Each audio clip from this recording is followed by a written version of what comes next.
I've come here to Suffolk to record a disc of the songs of John Dowland with the lutenist Thomas Dunford. The Suffolk's usually thought of as Benjamin Britten County, but in a way it's fortuitous that we're here because Britain was part of the revival of Dowland's music in the 20th century, as well as part of the revival of the countertenor voice. And also in a sense they're both Elizabethan composers for two different queens.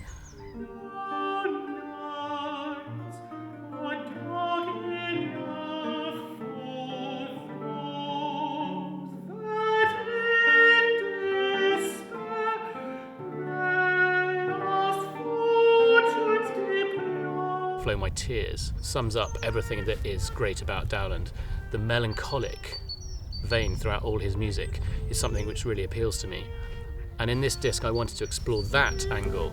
Is fled, and tears and sighs and groans, my weary days. We know that Dowland didn't achieve his great ambition, which was to play for Elizabeth at court, and he was forced professionally to travel abroad, not only to expand his musical horizons, but also to take on a post most famously for the King of Denmark. And it's from here that Dowland collated his songs into books to be sent back to London to be published and sold so that the common man could play them round his table with his family. And in these songs, on the one level, there is this fashionable sense of melancholia, praise of Elizabeth and songs of sadness and loss. But on the other side, I think we can really see Dowland the person coming through.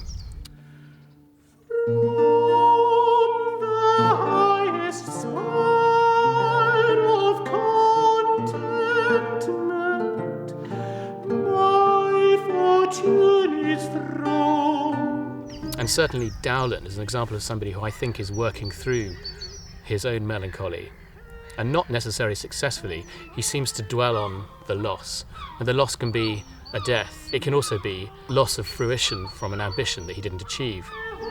Since hope is gone. Melancholic people also tend to be more creative when they're stuck in this groove. They try to express the unspoken through poetry and music, for example. This one is tricky for me.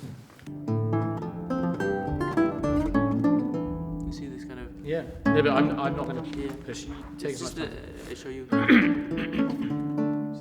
There's something wonderful about collaborating with another musician on such delicate and special music. Shall I strive with words to move, when deeds receive not due regard? Unlike working with an orchestra, here there's a real intricacy in what we're doing. Grief and us all in vain.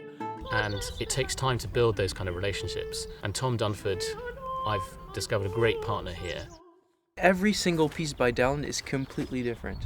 It's not like composers when you read Johnson, you know it's Johnson because it's going to be this particular thing. It's, Dowland was seen at the time as old-fashioned, wasn't he? Yeah, he was seen as old-fashioned, but he, like any genius like Monteverdi or Bach, you can really hear that he went over any rules.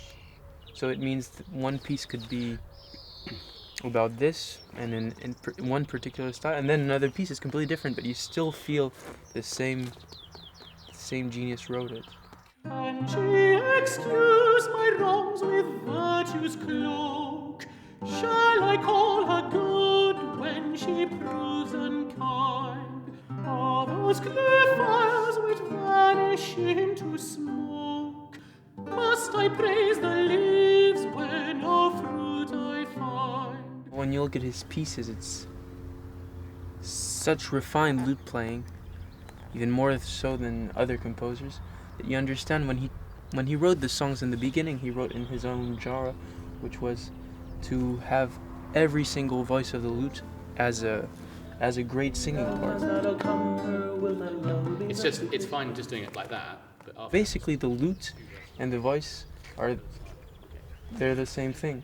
Better 1,000 times to die than for to leave the still tormented. Dear, but remember it was I who for this did I contented. It's all singing. It's all like madrigals, but for a lute. So It's almost as pretty if great. Dowland knew how to sing, because often as a singer, you know when you're working with a conductor who's experienced singing himself and sort of breathes with the singer, whereas you can get some people who are much more interested in dynamic and tempo and less about the the sort of horizontal movement of music. And especially for singers, it's always good to have somebody who knows when you're breathing without looking, that telepathy you get.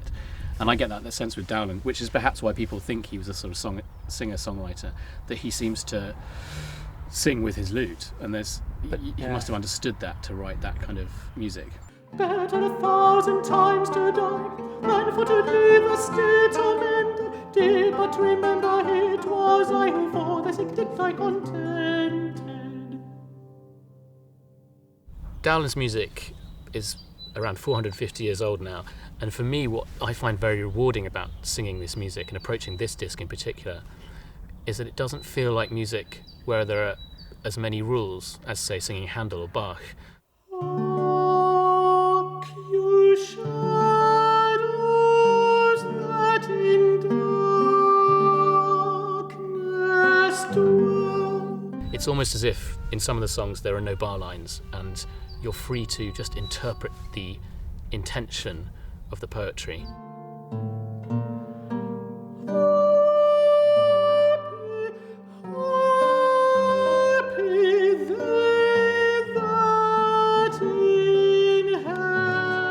It's a beautiful experience to do that in a world where I'm so used to knowing how to do things, that we really are on a journey with a discovery with this music, that every song can be slightly different from how you expect or how you see it on the page.